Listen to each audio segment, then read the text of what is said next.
to play ball. Welcome to the podcast with no limits. Whether it be sports, current events, or random thoughts, this is the place to step in and stay a while. Your host is a proud alumnus of Rio Hondo Prep, a former minor league baseball umpire, and a man with strong opinions. Welcome to the Get Home Safe podcast and your host, Matt Hersema. Hey guys, and welcome to another episode of Get Home Safe. It is Monday. It's just me today.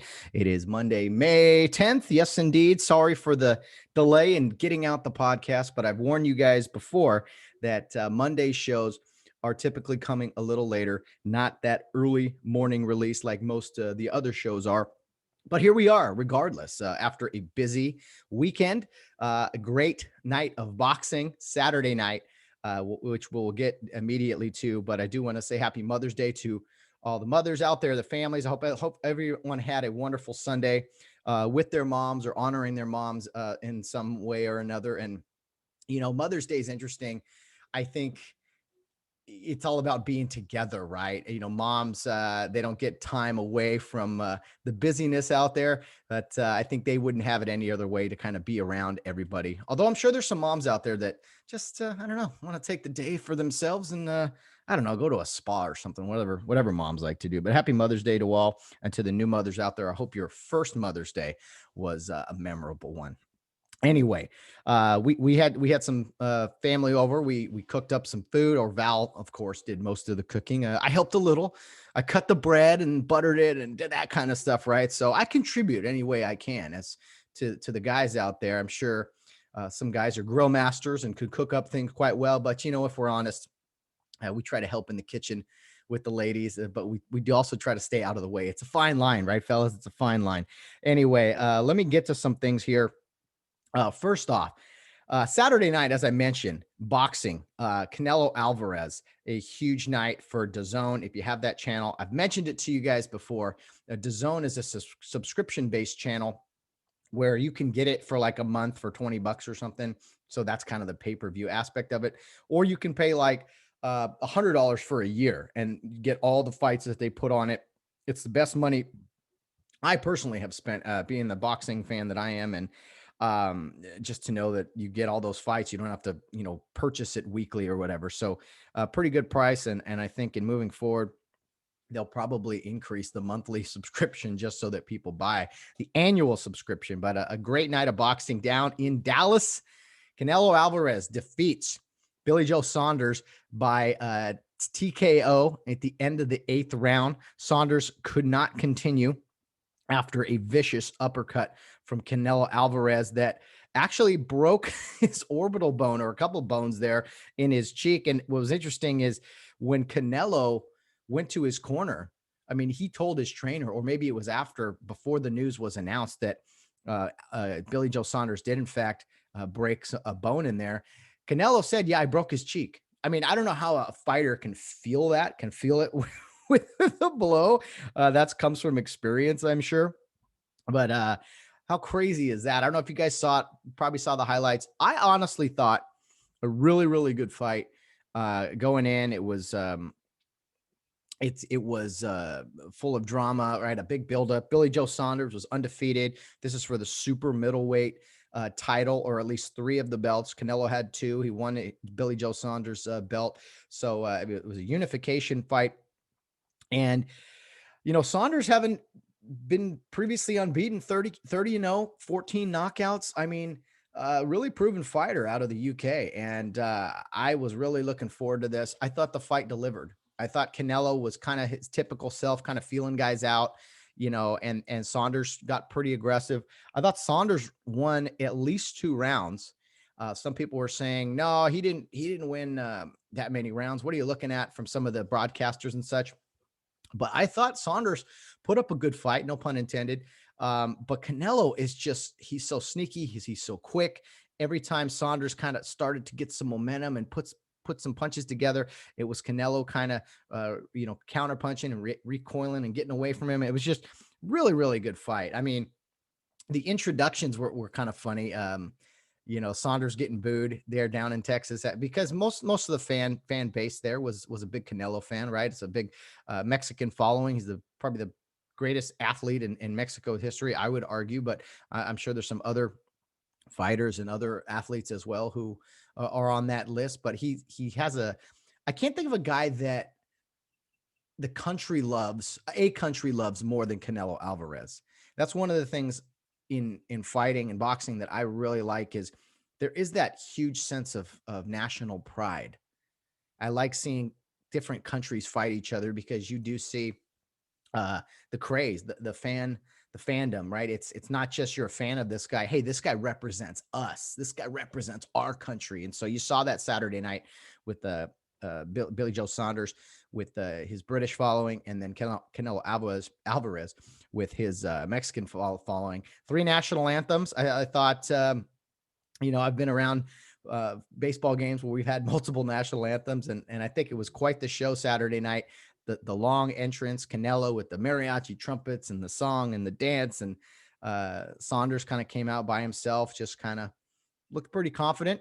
And again, as soon as they started swinging at each other, I thought the fight was pretty good, pretty good contest. And Saunders, some argued, was actually winning the fight. After I wouldn't go that far, but I would go as far to say that he won at least 2 rounds, maybe 3. But Canelo probably, or definitely won most of the fight, the majority of the fight there.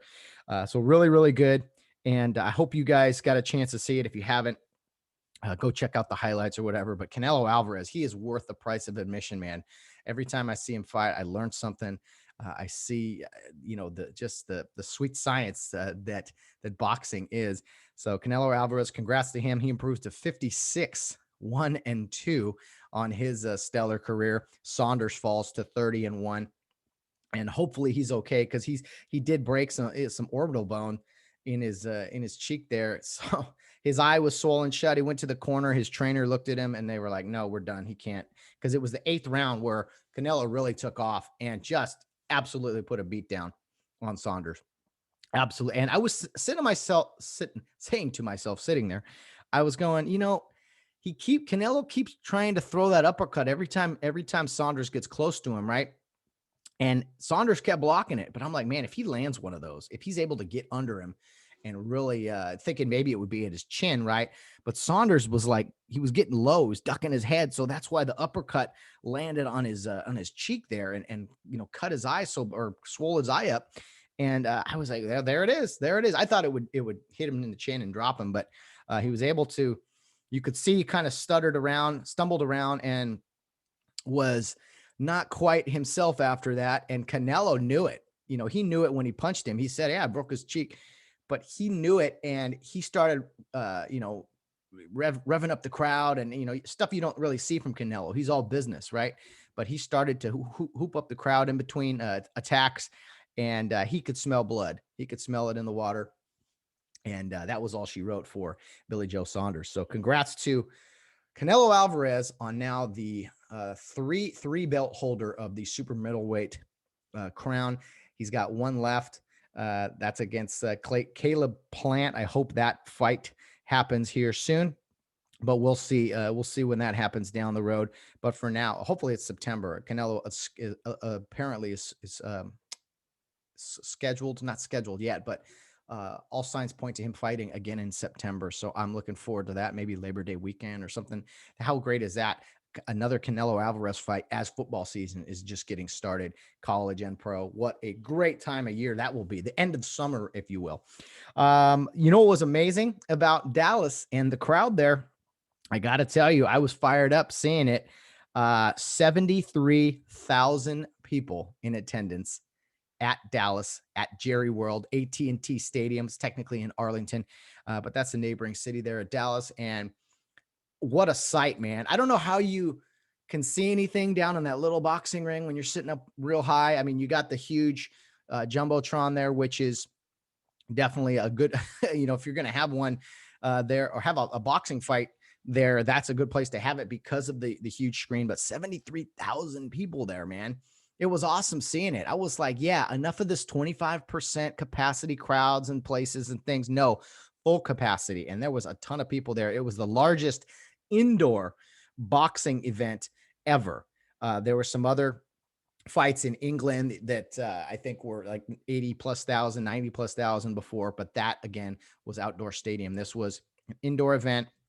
And I know for a lot of the people that love to live in fear, the whole coronavirus, let's be scared forever crowd, they definitely did not like seeing that on Saturday night. I thought it was so cool. People saying, let's get back to doing things as we used to do, get back to normal. You want to wear a mask, go ahead. You don't, hey, it's your freedom. I thought it was incredible. Kudos to DAZN, to Matchroom Boxing, to Jerry Jones, AT&T Stadium, to Eddie Hearn, to Canelo Alvarez, Billy Joe Saunders, putting on quite an event on Saturday night. One that I think and hope will build some momentum here for that. It's not just, hey, the Texas Rangers have 100% capacity in their stadium. The Atlanta Braves, God bless them, they went to 100% capacity over the weekend, and I know that really triggered some people. How could they do this? How could they have all these fans? This is we're still supposed to be terrified and scared forever. What? There's no timetable on the virus. We need to not get back to normal. We need a new normal. No. Getting back to live events, fans in the stands, incredible stuff, and I find it interesting. I do. I find it interesting. Texas leads the way. They were the first state to open 100% capacity with no mandates and this and that.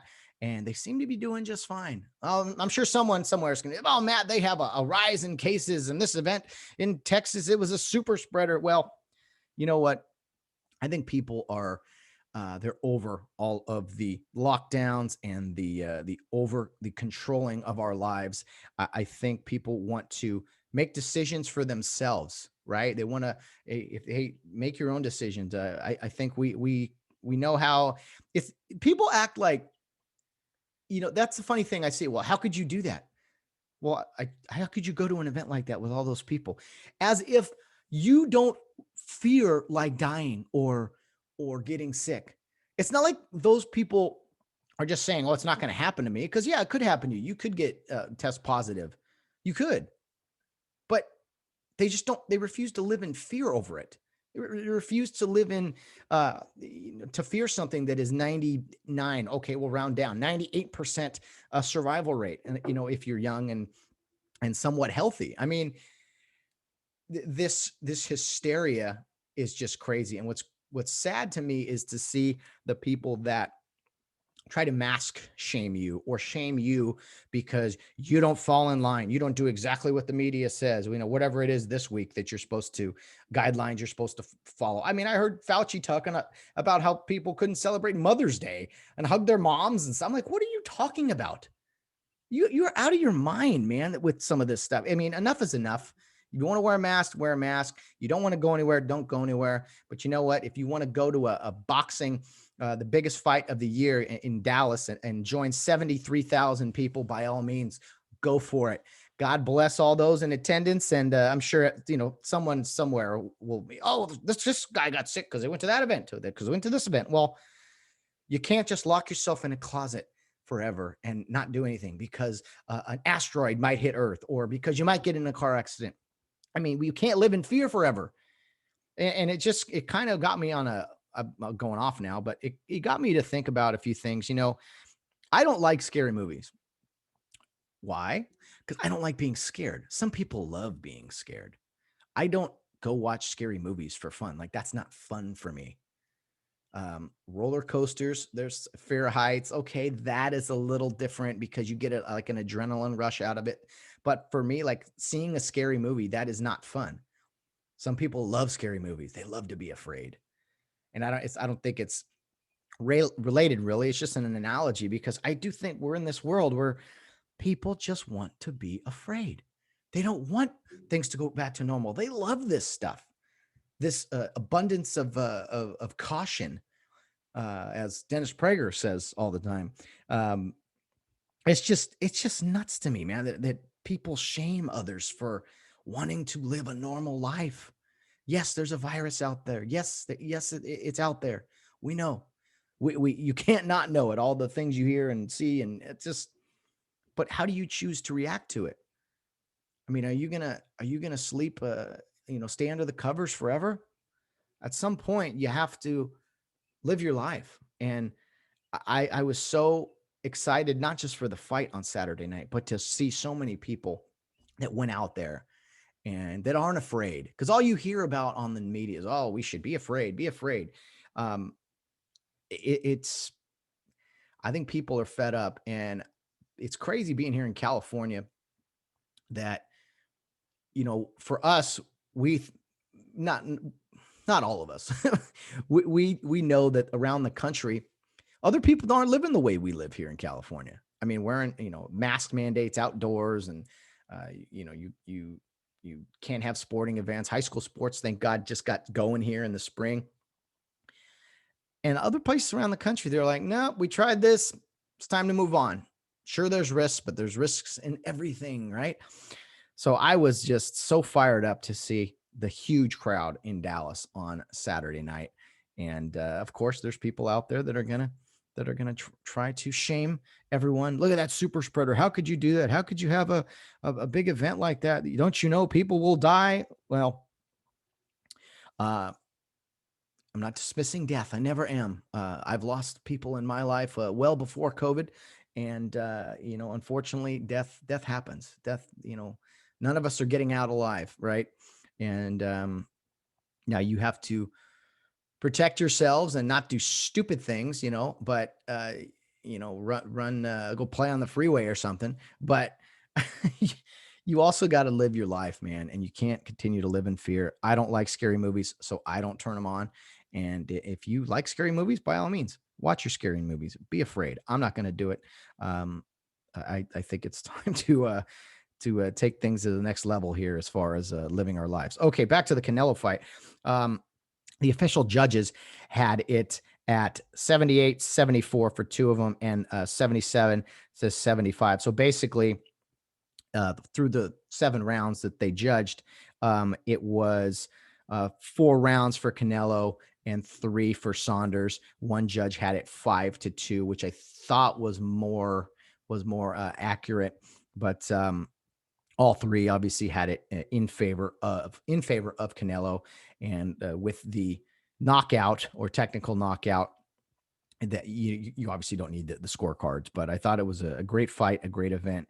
Really happy to see boxing make a big statement. And this has been my challenge to boxing here the past few months, with all these different options out there. The NFL's turned into a year-long conversation, always topics, right? Baseball is back. That's a long season. The NBA, they pretend to be relevant. I don't think they are, but you got hockey, you got UFC. UFC does not dodge big fights like boxing does. There's always excuses made in boxing. The Tyson Fury Anthony Joshua fight, which is supposed to be the biggest fight in a long time, heavyweight undisputed championship. 2 guys from Britain rumored to be, maybe fight in Saudi Arabia. There was a record, apparently $150 million site fee for that fight, and that deal is not done yet, but that will be a massive fight. And the battle for Britain really is what I'm going to call it. But there's always these excuses made. Can you imagine another sport? Like last year, the Bucks and the Chiefs played in the Super Bowl, right? And I know there's a setup playoff system and everything, but can you imagine another sport where the 2 best fighters the 2 best teams in this sport, hey, they're going to play each other, but not yet. No, there's issues. We can't play that game yet. There's sponsors, there's promoters, there's talking about money and site fees and this and that. Can you imagine another sport postponing and just putting things off? Like, we're going to play the Super Bowl. We're just not sure when. We're going to wait a month or 2. Okay, it'll turn into a year. It's like, what are we doing? Play the game. So boxing, they better get their act together and start putting together big fights. And it shouldn't be that difficult. You got guys who have belts, some guys multiple belts, have them fight each other. Have when a guy wins a few belts, have the upcoming challenger fight him. I mean, there shouldn't be all these delays. I give Canelo props because he's gone out. He usually fights like twice a year, right? And last year was different for everybody, 2020. But he usually fights Cinco de Mayo weekend and sometime in September, I believe. So but he's been active this year. He's fought a few times already, and he's gone out there. He's not afraid to put his belts on the line and to compete. And I think that's great. I mean, heck, Anthony Joshua, who's, has most of the belts in the heavyweight division, he never fights. You never see him fight. He's fought a few months ago, I think. And it's just like, why are we not having these? I'm not saying guys need to fight every week. For goodness sake, I would think 3 or 4 times a year, that's not asking a whole lot. But for whatever reason, the boxing promoters out there, there's always excuses made. Well, we can't get a deal done. Well, we can't. Well, get a deal done. It's your job. Don't postpone the Super Bowl months because you can't figure it out. And I know there's money involved and contracts. I know it's difficult, but get the job done. Take advantage of the fight fans out there who are hungry for good fights. You're going to bring boxing back. You're going to make it a huge deal if you can find a way to put big fights together. Don't put weak fights on Saturday nights that no one cares about. It's all about the styles. It's all about technique and everything, but it's also about a little bit of the drama. Like, hey, what's on the line here? What's the storyline? Make it interesting. There's no reason to postpone some of these fights. I know there are reasons, but no one wants to hear them. People like me want to see more great fights like we saw Saturday night, 73,000 people. Doesn't always have to be that big a crowd, but that should show you that people want to go out and watch big events like that. I don't even know what it wasn't quite pay-per-view, but you know what I mean? How many people tuned in, what the ratings were. I bet it was way better than the Oscars, and they do that thing every year. So boxing, get your act together. I applaud Dana White and UFC because they don't screw around with this stuff. They make big fights happen. Number one challenger, champion. All right, let's go. Let's do this. Guys who are in that upper echelon and get a title shot. Let's do this. I mean, boxing. Don't let things slip away from you. Don't do what the NBA does. Take advantage of woke sports right now. All these other sporting events that are trying to be more woke than the other. Take advantage. That's what UFC is doing. They're saying, well, we care about big events and people are hungry for something to watch without drama, right? I just said that. Well, we want to see drama. I mean, woke drama, politics. We don't want to see any of that stuff. I think the proof is in the proof's in the pudding. I mean, you can't argue it. Well, people want to see competition and athletes compete. Combat sports is a great way to do it. So my challenge to boxing is you got to pick it up. You got to take advantage of woke sports, make big fights, invest and just do it. Invest and do it, man, because I tell you, there's an audience out there who's hungry for it. UFC is doing a marvelous job. Boxing's challenging. I understand with the various promoters and the different governing bodies and the different federations. I know it's a challenge to put all that together, but boxing at one time in this country was the biggest sport, not just in this country too, around the world. It's very international. Fighters represent their countries. I mean, you see what UFC is doing, and boxing needs to pick it up here and take advantage, roll that momentum into something great, man. Put together some big playoff type fights. Like, what's college baseball's coming up here soon into their postseason. Can you imagine instead of 64 teams, it's like, we'll play this weekend, but now we're going to wait. We'll wait it out. We got some things to piece together. No, you put together the top teams and you go. So boxing, quit screwing around. Make big fights like you did on Saturday night. People will tune in. I guarantee you there's an audience there and people that want to support it. So congrats to Canelo Alvarez, to DAZN. And one thing I like about Canelo Alvarez, he doesn't speak very often as far as like his interviews and such. He's willing to do it.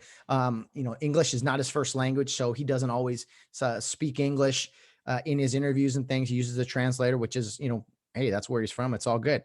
But when he does speak English, I think it's him like making an effort to, to be more known, to have people here in America appreciate him more. I don't know exactly. I can't imagine speaking multiple languages. I applaud the people that do.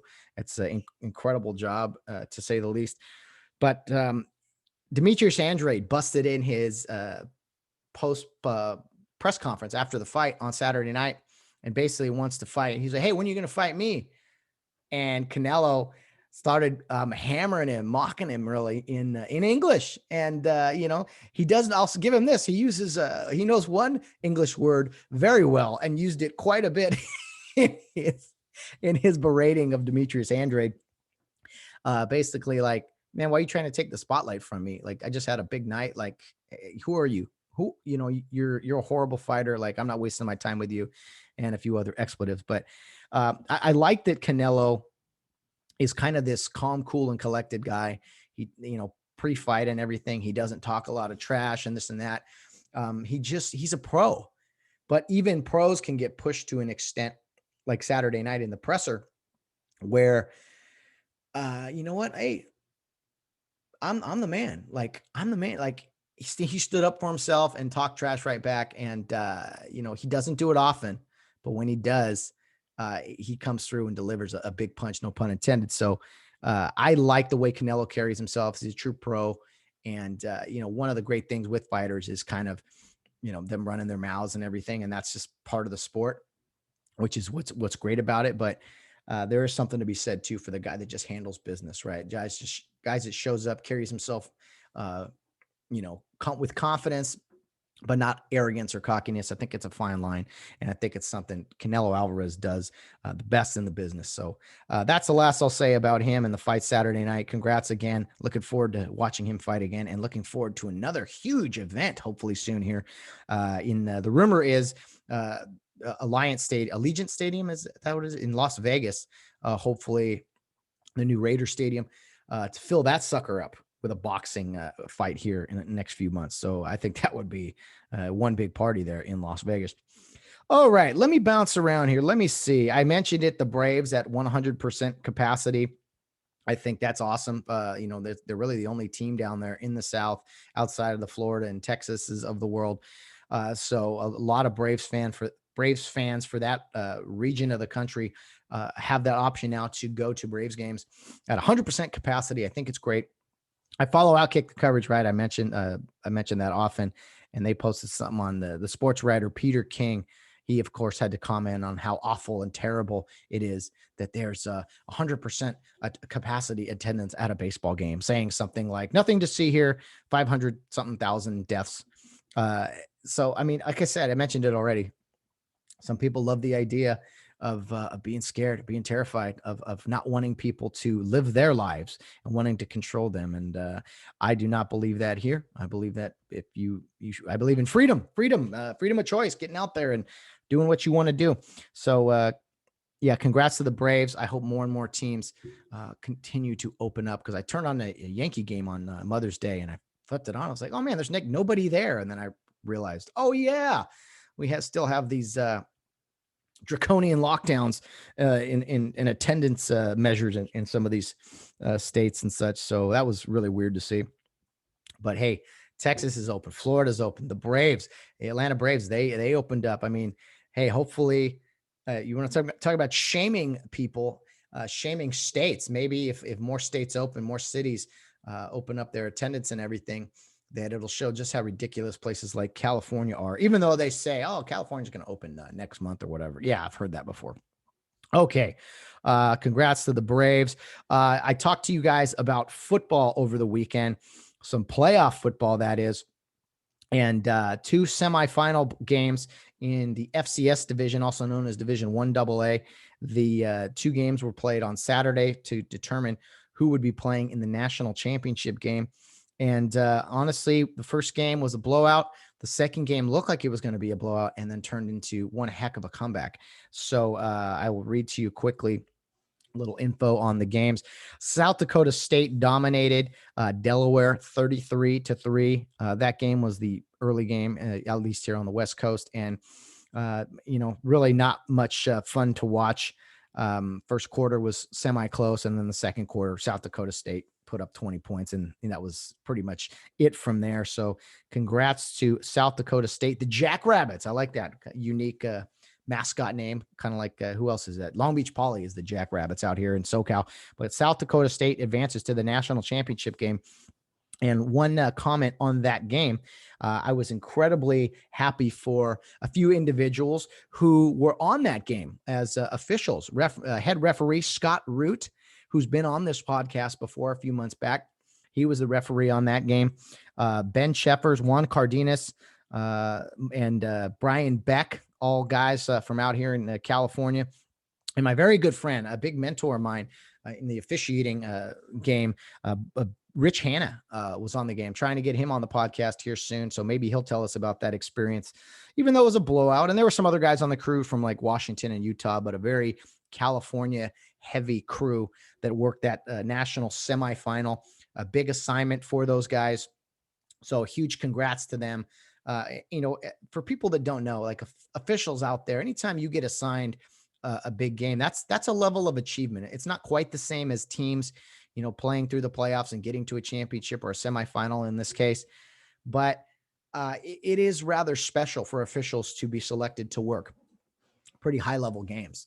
I know I was wearing a championship ring the other day, and from a game that I had worked, one of the biggest high school games I had worked, a football championship game, and someone's like, "Hey, referees get rings?" I'm like, "Yeah, guys get rings. It's like an achievement. Like, hey, if a guy works a Super Bowl or a World Series, yeah, they're getting a ring because that's an achievement, man, to be selected for that." So again, congrats to the crew. For me, there wasn't much to talk about the game because it was a blowout, but I'm very happy for a few good friends of mine. The biggest assignments they've gotten to date, at least at this level, and I couldn't be more happy. Some great guys, some guys that are hard workers and put a lot into the game of officiating, and just so incredibly happy for them. Once again, Scott Root, Ben Sheffers, Juan Cardenas, Brian Beck, Rich Hanna, a few other guys on the crew as well that I don't know, but congrats to them too. Very great representatives of the Big Sky Conference, and very well deserved on the assignment there. Well, let's talk about the other game that took place between James Madison and Sam Houston. This appeared to be another blowout early. James Madison had a 24-3 lead at halftime, and it was the third quarter where the game really changed. Sam Houston State put up 28 points, outscored James Madison 28-3 in the third quarter, and then they traded touchdowns there in the fourth. But it was Sam Houston State who rallied, coming back from down 24-3 at halftime to win the football game 38-35. I don't know if anyone was watching this or if maybe you started to watch it and then turned it off or whatever. That's kind of what I did because I had to get to work too. But when I saw the comeback, and I tried to tune in at the end and get a little piece at the end there, but I was too little too late. But congrats to Sam Houston State, man, on beating James Madison. And James Madison is a pretty traditional power who's been there quite a bit towards the end of the postseason usually. So that's a big win for Sam Houston State to take them down and advance to the national championship game against South Dakota State, which will take place 2 weeks from now. It's a Sunday, I believe. Maybe it's not. Maybe it's just 1 week. I believe it's going to be May 12th. Anyway, I'll tell you guys about that here upcoming. But South Dakota State and not James Madison and Sam Houston advanced to the national championship game with big wins over the weekend. James Madison tried a 51-yard field goal with like 2 minutes left, but it wasn't close. That would have tied it. But Sam Houston rallies for the big win and advances to the national championship. South Dakota State and Sam Houston here in a week or two for the national championship. I love to see it. I'm glad they got their season in and their postseason in without any issues. And here we are on the cusp of finishing another sports season outside of this, or in this whole COVID lockdown experience that we've all seen. So, man, congrats to the NCAA for at least for doing that, for getting those playoffs done, and one more game to go. But we'll tune in and talk about that here when that takes place, either next week or the week after. All right, let's take a break from sports briefly. I have some other topics I want to get to and discuss, and just some things that I see in baseball happening, some other, randomness that I'm going to spew out today. But I do want to get to our Suds with Studs segment today. We've been doing that the past couple of weeks, past few months actually, but we've been doing Suds with Studs on Monday. And there were some times where we didn't always get it in. So I do want to try to make it a weekly thing if possible. I know sometimes I have to skip it or have other things going on, but I do want to honor some heroes weekly, if possible, here on the Suds with Studs segment. We call this segment Suds with Studs because these are people that we would love to sit down and have a beer with, not just by the first round, but every single round. And, a lot of times this is people from the past, so they've passed away, or maybe people that were killed in the line of duty, police officers, some people that died in combat in wars and such. But we do want to honor some heroes today. And I got another great one for you today that I'm going to read. I believe this article was written by Cindy K. Coffin, who posted a lot of the photos here in this brief description of this person. We're going to be talking today about Corporal Joshua Jones from the Civil War. This brief description of him is written, if I don't know if there's another site for this or not, but it's findagrave.com/memorial. Just trying to give the source there a little credit. Apparently, I guess this has to do with, I don't know if it's only military graves or any grave out there. If you can look someone up, I'm not sure. But this is written about Corporal Joshua Jones, who fought in the Civil War. He is buried at Antietam National Cemetery, one of the big bloody battles of the Civil War. And I will read to you briefly his story. Born in 1838. And again, this is probably written by Cindy Coffin, but it's written at findagrave.com if you want to look it up and look up some more information regarding Joshua Jones. I always encourage you guys, please look up some info on these people. Take 5 minutes to read up on them or look up a video or something to honor them and pay tribute to them. Okay, here is the brief little article here on Joshua Jones. Civil War Union veteran of Company E, 19th Indiana Infantry. At 21 years of age, on March 20th, 1859, he married Celia Gibson, whom he had known for 10 years. She was born in Monroe Township and was the daughter of Garrett and Sarah Gibson. On June 3rd, 1860, their son George Jones was born. Joshua mustered into the service as a private on July 29th, 1861, leaving behind his beloved wife and infant son. He and the other young men who enlisted for a 3-year tour of duty that day formed the 19th Indiana Volunteer Infantry Regiment under the command of Solomon Meredith. Destined for intense fighting in the major battles of the Eastern Theater, the regiment became part of the Iron Brigade, also known as the Black Hats Brigade. They would suffer the most casualties of any brigade during the Civil War. During his time in the service, Joshua wrote letters home, most of which were addressed to his wife, Celia. He wrote about camp life, poor food, guard duty, having to march in cold, wet weather, and the hardships of war. By 1862, he mentioned the possibility of death more frequently and hoped for a leave of absence that would give him a chance to see Celia and George again. He did not engage in the usual distractions of drinking, card playing, or gambling during his free time, but found ways to benefit from these activities. He loaned money with interest, then sent his earnings home. He also sold personal items that some of the other soldiers might want and was essentially pleased when he made a profit. In one of his letters, he commented to Celia, quote, "Some is smart and some ain't." While fighting in the Battle of Antietam, he was shot in the leg. The wound was severe, shattering his leg.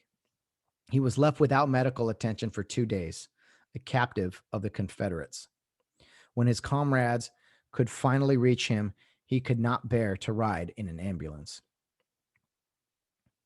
His friends carried him on a stretcher for almost 4 miles to a barn near Keedyville. Doctors had to amputate his leg and feared he would not survive in his weakened condition. However, there was no alternative.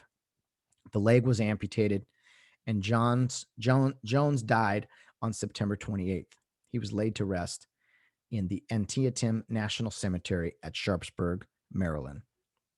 His wife, Celia, saved his Civil War letters and passed them on to her son and grandchildren in her later years. The letters are still in the family, preserved by his great-granddaughter. There is then a letter here written from Joshua Jones. Not sure if this was his final letter that he wrote, but some really powerful letters that he wrote back home to his family. And it really, I think, paints a picture for all of us as to what life was like. We all see movies, we read books, but to read letters from someone who was a part of it for so long, probably saw some truly horrific things on a daily basis. And, when those guys weren't out there fighting or marching, they were just trying to find ways to get through it all. And for Mr. Jones here, he wrote home. And if you want to read up on him, read some of those letters, I encourage you to. But to Corporal Joshua Jones, thank you for your service. Gone far too soon, passed away at 23 years of age in 1862. Died a hero. And I can't imagine, laying there dying for a few days without medical treatment, and then having to have a leg amputated and then dying in that horrific manner.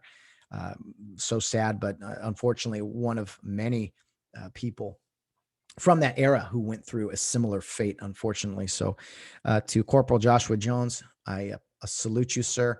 I would love to sit down and have a beer with you, and not just by the first round, but every single round. So God bless you for your service, and God bless your family and them continuing your legacy, carrying it on, even if it's something as simple as holding on to letters that you wrote back during the Civil War. So anyway, that's our honoree this week for our segment, Suds with Studs. And now we will move back into some sports conversations from over the weekend. If you're a baseball fan here in Southern California, you definitely were tuned into the Freeway Series, the Los Angeles Dodgers and the Anaheim Angels, or whatever they are, the Anaheim Angels of Los Angeles or Southern California, planet Earth, whatever their name is. Personally, I think they should be the Orange County Angels. I know that's not a city name, but neither is Washington, D.C., right? The Washington Nationals, that's a district. And I think Orange County Angels would be a more suitable name. Everyone around the country knows what Orange County is, but I guess they have to have the name Anaheim in them legally. Anyway, whatever their name is, they took it to the Dodgers over the weekend, taking 2 out of 3.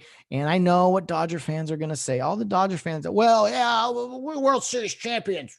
We're Disneyland Angel, And this brings me to an argument. Or it's not an argument, it's a comment on an argument, really. First off, the scores from the weekend. The Dodgers get beat up pretty good on Friday night by a score of 9-2, giving up a 4-run spot in the second inning and the sixth inning. The Angels really taking it to the Dodgers, pounding out 13 hits and getting up on them early and often. The Dodgers brought their bats on Saturday, but so did the Angels. A 14-11 game. And what troubled me from this game, even though the Dodgers won the game, pounded out 17 hits, they also gave up 11 hits. And, the Dodgers put up an 8-run and a 5-run inning.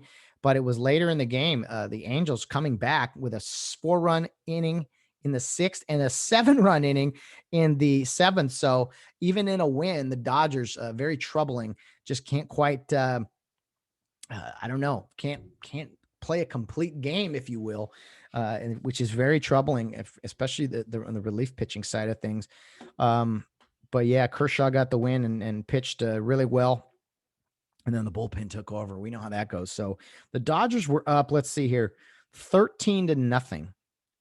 13-0 and won the game 14-11. So I know that's a W, and you take any W any way you can, but you got to be concerned if you're a Dodger fan. I mean, that's just ridiculous. I'm sorry. I don't care that you won the World Series last year or you're the best team on paper in baseball. None of that matters. I mean, an ugly win is still better than a pretty loss, but that is, man, I don't know. And then Sunday, of course, was the rubber game, and it was the Angels winning a close game after a lot of offense in the other two games. Angels win 2-1.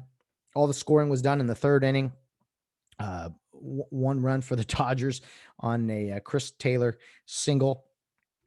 And then on let's see, the bottom of the third, there was a ground rule double driving in 2 runs for the Angels. Jared Walsh with that 2 RBI, and that was it. You could have played 3 innings and called it right there. But you got to play 9 in baseball, at least on regular games, I should say. The Angels win 2-1. They are now 15-18. The Dodgers are 18-17. And this brings me to the argument I want to talk about. You know, we all have favorite teams. We all have our allegiance, right? And we all argue for our team. Why my team's the best? My team's better than yours. Blah, blah, blah. Your team terrible, you know. And Dodger. Now, I got a text from an Angel fan, and he said, "Yeah, hey, that minor league team in Anaheim just took it to the Dodgers." I'm like, "Yeah, they did. I mean, they should probably hang another banner for." Hey, won a series in the month of May. I'm sure there's a lot of banners hanging there. But as I've said before, you can tell a lot by a school or an organization by the banners that they hang in their gym. Are they national championship banners or state championship banners, or are they like league, try league champions or something, co-champions? Love that one too. But anyway, all kidding aside, I don't like the argument when you argue with teams that, well, how many World Series have you won? It's like, that's not the argument. They literally played a game today or yesterday or whatever to say who was better today. This game isn't to determine who has the best heritage or whatever. It's always my favorite when you're like, I'm hard on the Dallas Cowboys because their fans, they love to do that. Oh yeah, well, 5 Super Bowls, go Cowboys, 5 Super Bowls. Is it 5? I think it's 5. Yeah, it's 5. And it's like, okay, but you haven't been relevant in 20 something years. Haven't been relevant. 1, 2 postseason wins, I think. You can only talk about if you're arguing about who has the better history, who has the better heritage, then by all means, those arguments work. But I guarantee you Dodger fans are going like, yeah, the Angels ass, so they won a series, big deal. The Angels now have like a 10-game lead in the all-time series against the Dodgers, by the way. Like, Angels have played way better than the Dodgers over the body of work that the times they played each other. I know the Angels have 1 World Series. The Dodgers have, was it 5 or 6 now? But that's not the argument. Who has the better history? You see this all the time with the Clipper and Laker fans. Now, Clippers will win. Oh, yeah, but they don't have any championships. It's like, you don't play the game to argue history. The game is played that day to determine who's better that day. You want to argue about things, about history. I just think it's so dismissive and it's almost childish when teams argue about sports. It's like, can you imagine doing that in any other walk of life? Think about it. I used to have a lot of money. I don't anymore. I used to have a lot of money. Oh, okay, cool. Well, that doesn't mean anything. I used to be, you see that with guys talking about the good old days of playing balls. I used to be really good. Okay, you used to be. Well, you're not anymore. So I used to have a really cool job. I had a great job. I used to have a really cool girlfriend. Okay, that's in the past, though. You should be proud of those things. Yeah, sure. Those are good things to be proud of. You guys kind of understand my point, though? Like, oh, we have more World Series than any. Okay, yeah, but you haven't been relevant. You haven't won one in 09 since 09 Yankees. And I know they're different. Okay, 27 times or whatever they've won. But it's like anytime someone who's really good loses a game, that's always the argument. Oh, yeah, well, we have, and I've already told you guys my thoughts on the whole we thing too. But the whole I used to have this. I used to be that. We only do that in sports because it would sound ridiculous anywhere. I think it still sounds ridiculous. Clippers beat the Lakers, and it's like, oh, well, the Clippers, yeah, they don't have any championships. It's like, well, you can't win a championship today. Today was the game that was played. Or Dodgers Angels. It was this weekend. The Angels were better than you. Dodgers, where they finish, they probably won't finish better than the Dodgers, but you played the game today. You played the game this weekend. That's why you play the game, to see who's the winner and loser today or this weekend or whatever. If that wasn't the case, then you wouldn't play games. You do the stupid college football thing. Well, that team's better than this team, so they should advance. No, you play games for the reason to see. I just hate the dismissive argument when your team loses and you quote history. California used to be a great state. It's terrible now. Yeah, there's another good one. Like it's irrelevant. It doesn't mean anything. I think it's cool, when you'd be proud of the champ. Rams have won Super Bowl, and it was one of the best days ever. I remember it well, and I remember every loss well too. But it's like, when you're talking about legacy of teams or people or players, okay, I get the championship argument, but anytime when someone beats your team, that seems to be the fallback position for, oh yeah, well, how many championships? That's not what we're talking about. My team just beat your team.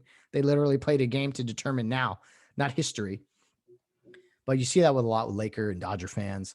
Dodger fans, they can now say, the 2020 World Series, but they had, they were 5 times, I think, before that, but hadn't won one since 88. And it's just funny to me. You see this so much in fan bases. It's like, we're not arguing legacy or heritage or history or whatever. Notre Dame, they're another one. 12-time national champions or whatever you did back when games were in black and white or whatever. It's like, what have you done for me lately? Type of thing. Be proud of your history, but don't make that your argument. Don't be a sore loser that way. Oh yeah, I'm still better than you. Well, you're not better than me now. I just can't imagine that. I used to drive a nice car, man.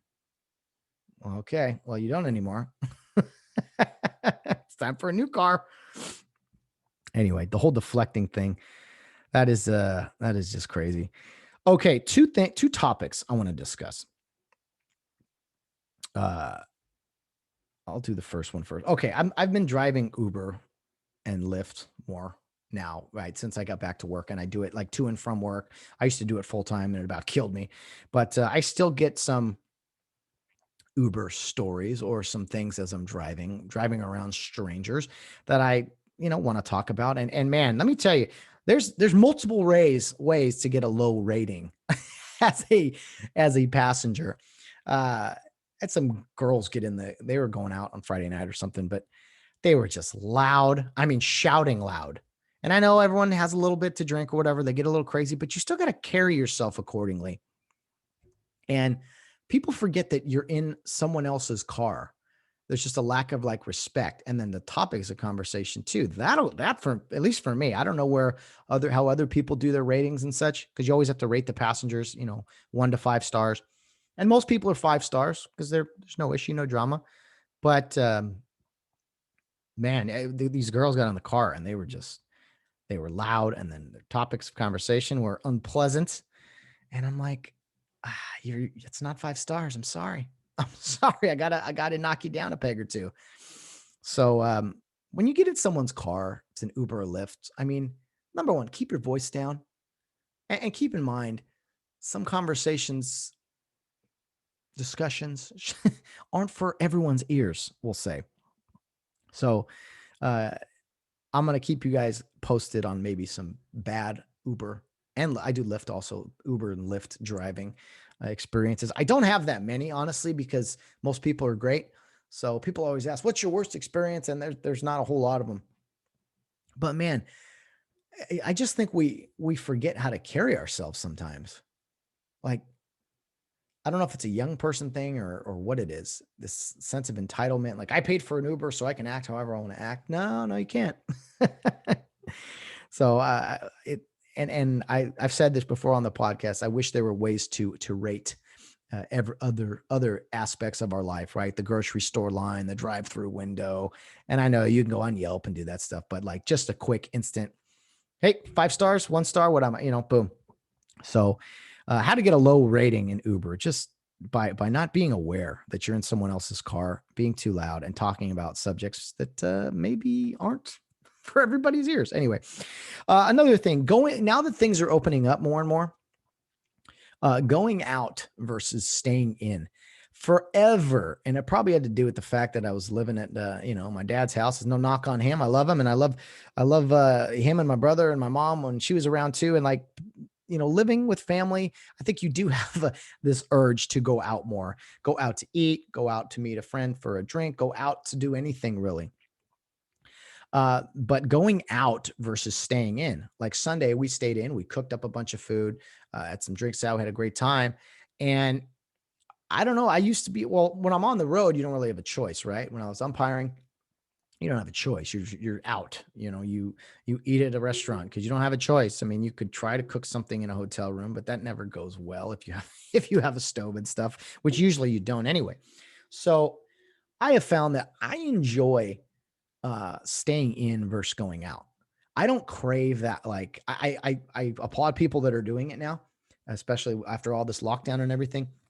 But I don't crave that like social interaction that I know some people do. I like having people over, so that kind of fulfills that need. Every now and then it's nice to go out. But man, when being at home's cool. You got your TV, no line in your restroom. Um, you've already purchased the food and the drinks, so you can get that rather quickly. I mean, you can pause the game or something if you're watching a game. I mean, I'm a huge fan of staying in versus going out. Way cheaper. I've spent so much money when when I was going out before, and I think I could do a whole show on going out versus staying in. And maybe here with some upcoming guests, I will ask them that question more often. Like, hey, are you a go out guy or a stay in kind of guy? Because I think you need a little bit of both, right? You do need a little bit of each one has perks, pros and cons, if you will. But I like staying in, man. I just people are like, what are you gonna do this weekend? I'm like, well, I'm gone all day working, so it's kind of nice to be home. And so, whatever you call home, whether it's a big house, small apartment, home is home for a reason, right? It's place you like to be at, hopefully. So I much prefer.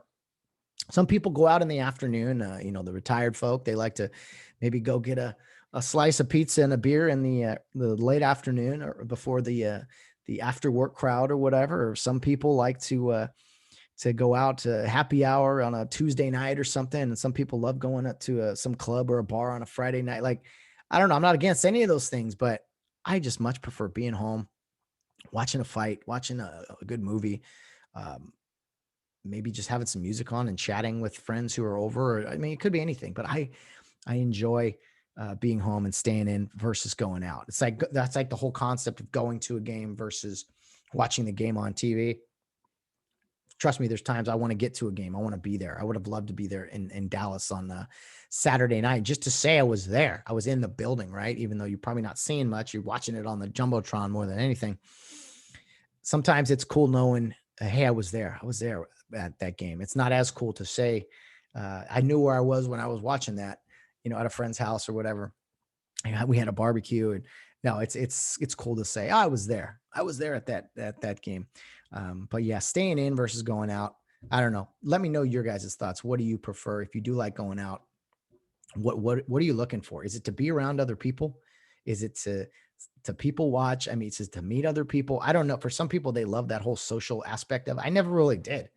I'm just like, I don't crave being around other people. I think some people do though. And it's to each his own. That's the irony for me is I'm a very big supporter of people going out now and getting out amongst other people, even though it's not really for me. I like to keep to myself more. I'll do it. But anyway, you guys know what I understand what I mean. I saw this question asked and I thought, man, that's a good question. And I don't even have an answer yet. I have to think about this for a little while. What would be your best golf foursome? So you and three other people, could be anyone from history, famous people, whatever. Who would be three people you would love to have play golf with? I'm like, I got to think about that one. I think that again, it would be a fun question to ask guests when they come up here. And whether you play golf or not, it's just being around some people for a few hours if you could choose. So think about that. And if you have any suggestions, send them my way. Let me know some of your people who you'd like to see and hang out with. It doesn't have to be golf, but that's just how the question was. Let me see. No, I don't want to talk about that today. Let me see. Let me see. Scrolling down through my notes here. We talked about Canelo. We talked about, okay, baseball. Back to baseball. You know, I'm very critical of broadcasters who like to hammer umpires, and most of them do, not all of them. But in umpiring the years I did, it was funny the things that you were told from hitters, from coaches, from pitchers, catchers. Um, the different like phrases, like a lot of them were just like, it's like everybody says that. Everybody says that. Where'd you guys learn to say that? Um, my favorite one was you'd call a high strike, and I do mean high strike, not one that's borderline, but one that is top of the zone. At least half the ball's in the zone. And then you'd call one at the bottom of the zone. You'd call one, call one at the below the letters, and then or above the belt, and then you'd call one at the bottom of the knee. And hitters would say, "Oh, you can't have both of those." And it's like, what do you mean you can't have both of those? The strike zone is this box, and hey, the ball could be over here, the ball could be over here, it could be up here, it could be down here. You can't have both of those. I guess insinuating that, okay, if it's a little more, if you call a little bit more outside, off the plate, like, okay, I can live with that. But then you call off the plate inside too. That's if you're calling it off the plate. But I'm talking about pitches that were definitely in the zone that people are like, oh, you can't have inside and outside. I was like, wait, what? Yes, you can. First of all, who made that rule? No one made the rule. You can't have the inside and the outside. See broadcasters say that. And I'm like, what are you talking about? You can only run to first base? You can't run to second base? Like, what does that mean? It just frustrates me. Hitters would say that. Now, don't get me wrong. If you kick a call, you call one that's way high, and then you call one way low. Like, yeah, you're all over the place. But you can't call both of those. I'm like, oh, come on. One good comment I heard from a manager in minor league baseball was he was a pretty fair guy. He was hard on you, but he was a fair guy. And I was calling pitches, and I called one that was probably low. It wasn't a lot low, but it was a little low. And the manager says, come on, he hasn't earned that one yet. And I actually thought that was phrased pretty well. Like, okay, if a guy is throwing darts and maybe you give him one that it wasn't quite there, it's like, okay, he's been dialing it in. He's been throwing a lot of strikes. Yeah. The other argument would be like, well, he doesn't need help. Like, he's throwing strikes just fine. Don't help him. But anyway, I always found that funny, but I did appreciate that that comment from that manager that day, because he was like, okay, I could see if the pitcher's earned it, he's been around it. Like, hey, he gets that one. Hey, he gets the benefit of being in the zone quite a bit, right? Whereas the shoe's on the other foot. If a pitcher's all over the place, and then he throws one that's borderline, right? The one that we all know what that pitch is. Maybe it's in the zone, maybe it's not. I'm not going to split hairs, but it's a borderline pitch. And if a guy is all over the place and then he wants that one, a pitcher, I'm talking about a pitcher in this case, that's like, dude, you're all over the place. You're all over the place. And then you throw one that's close, and now you're going to like throw a fit. I know you're frustrated with your performance, but I'm frustrated with your performance. Why don't you put one over the meat of the plate here? Make it easy for both of us. So that is tough for an umpire, I will say, when a guy's all over and then one's close and you're like, no, I can't give him that one. Like, because there's plenty of pitches that way. A lot of pitches call themselves, but there's plenty of tough ones out there. But I thought of that the other day watching, I think it was Manny Machado, and I can't stand that guy. He took a pitch that he didn't like, and then took another one that was even better, but you could read what he was kind of saying. Like, you can't give him both of those. It's like, well, they're both in the zone, or at least one was very close in the zone. So come on. Got me thinking. What else did I see on the baseball side of things? This drives me crazy. It makes me so mad as an umpire. A guy would take a strike two, being mad at strike two, and then after strike three that he swung at, then turn around and giving you a hard time. To me, he was defeated long ago. If you're still dwelling on a pitch you didn't like during the at-bat, you haven't moved on. You've defeated yourself mentally, I think. But baseball players, in a lot of ways, they need somebody to blame because it's a game of failure, and you have to uh, have a scapegoat somewhere. And well, that your life is unfair, right? If I know that's not such a big deal having a pitch called against you, but in their eyes, it is. Like, you took that was my favorite. You took that at bat from me. What? There's a reason you get 3 strikes. Like, okay, maybe a pitch was, and a lot of times it's not like an egregious miss. It's like something that's really, really close that they disagree with.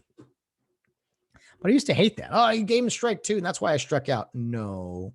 Or you call a low one, and then there's one in the dirt that he swings at. And you made me swing at that. It's like, it's not even relatable. They're not even close to the same.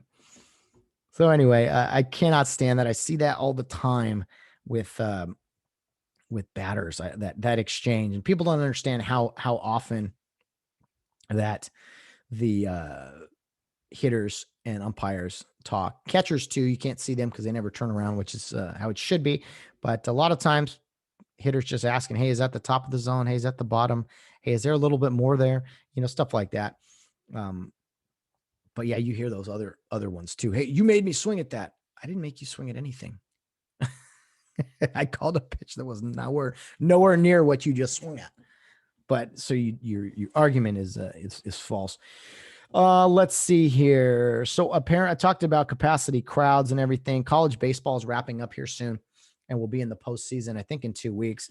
And it's going to be really weird that some of these SEC schools, the schools in Texas, schools in Florida, down in Mississippi, Ole Miss and Mississippi State, right, 2 of the best teams in college baseball right now. They're going to have they've had huge attendance, 100% attendance, 12,000 people, and now college baseball is saying, well, it's going to be 25% capacity. The NCAA is. I don't know if that number's going to continue to stay accurate, but I just don't see how you can do that to these schools. You're used to having 10, 12,000 people. Now you're going to make it, what would that be? 3,000 people. You're going to bring it all that lower. And then you got places like, say, UCLA, which I think seats 1,000 people. So you're going to only allow, what would that be? 250 people at these games. I don't get it. I don't understand it. If a place has 100% capacity, and then they should be able to have 100% capacity. I don't know if it's the NCAA trying to have a level playing field, but I don't get it. I think it's stupid and doesn't make any sense. Okay, I'll get into all this other stuff another time. That's probably enough for today. UFC 262 is this weekend. Very much looking forward to that. It's a pay-per-view event. So the one drawback of being a fight fan is that it can be rather expensive, because if you pay have a bunch of pay-per-views every week. I try to do one a month, and I think that's UFC typically is the one a month. That's why I have the DAZN channel as well. That is a subscription-based content. But anyway, we do have a pretty good card on UFC this Saturday. My brother Sam's birthday, May 15th, and my good friend Todd Carson's birthday. They share a birthday. It's easy for me to remember 2 of my favorite guys in the world. So happy early birthday to those guys. Be sure to reach out to them, loyal listeners of the program. This is going to be UFC 262. The co-main event is Tony Ferguson against Benel Darlish, and the lightweight main event is Charles Oliveira, against Michael Chandler. So 30-8 against 22-5, pretty good matchup there in the lightweight division, which is the 155-pound range there. So looking forward to that. I'm not sure where it's going to take place. Looks like it's going to be in Houston, in Texas. God bless Texas, man. Yeah, love it. Absolutely love it. Another full event, I'm sure, full crowds. So UFC doing, hey, they keep rolling along, man. I'm telling you, boxing keeps momentum. Follow UFC's lead, man. They're doing it right. Can't wait for the card this weekend.